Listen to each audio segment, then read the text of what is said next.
Ceci est une histoire vraie. Elle est arrivée à l'ami d'un de mes amis, Daniel. Bon, d'accord, ce n'est pas un ami, c'est mon frère. Daniel et sa famille, c'est-à-dire moi, maman et papa, partirent au Mexique pendant les vacances de Pâques. Tout se passait bien jusqu'au moment où ma mère décida que nous devions trouver quelques souvenirs. On entra dans une boutique et en un instant, on acheta tout ce qui nous tombait sous la main. Un sombrero, un poncho, des maracas et tous les bibelots portant la mention « Fabriqué au Mexique ». Mais en retournant à l'hôtel, Daniel se rendit compte qu'il avait perdu son collier porte-bonheur tout neuf. Il se mit alors à hurler au milieu de la route. Papa le consola et nous dit, à mon frère et à moi, de repartir le chercher. On rebroussa chemin en regardant derrière toutes les poubelles. Et devinez ce qu'on découvrit? Dans un vieux carton se trouvait un petit chiot maigrelet qui mâchouillait le collier porte-bonheur de Daniel. On appela maman et papa. Papa dit que ce devait être un genre de chihuahua. Et je dois admettre qu'il était plutôt mignon. Daniel eut le coup de foudre pour le jeune animal, tandis que mes parents trouvèrent qu'il avait l'air étrange. Alors je lui laissai. Ce serait l'animal de Daniel, même s'il était bizarre.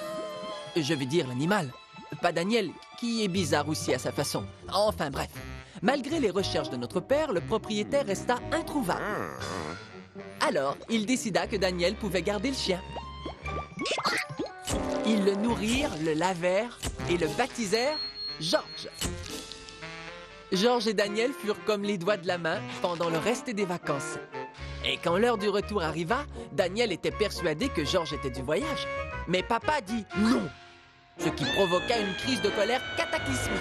Daniel n'avait jamais hurlé aussi fort et aussi longtemps. Mes parents finirent par céder. C'est ce qui arrive habituellement.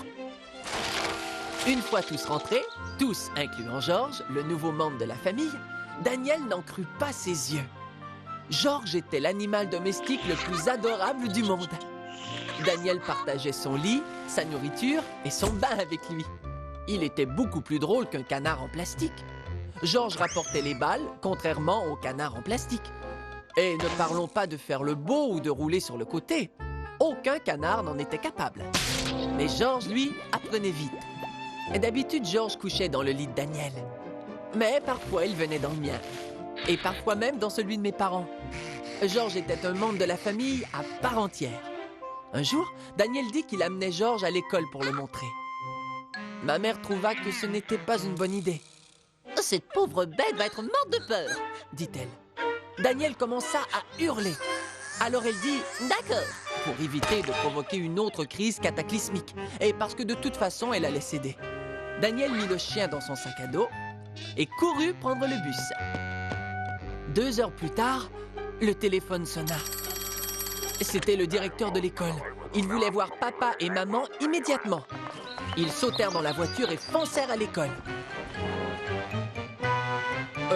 Quelque chose ne va pas ?» demanda mon père. « Qu'est-ce que Daniel a fait cette fois-ci » Le directeur les amena vers le laboratoire de sciences.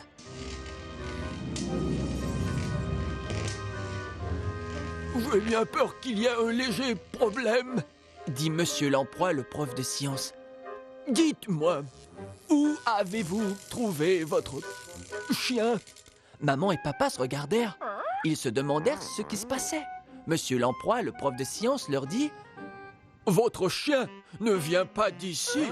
Vous savez, on pourrait dire qu'il s'agit d'une espèce tropicale.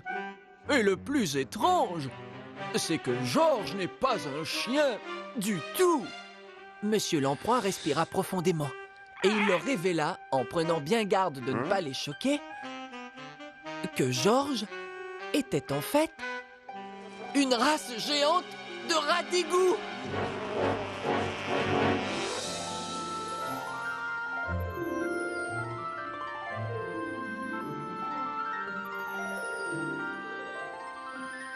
C'est une histoire vraie. Elle est arrivée à l'ami d'un de mes amis. Vous ne voulez pas d'un petit compagnon?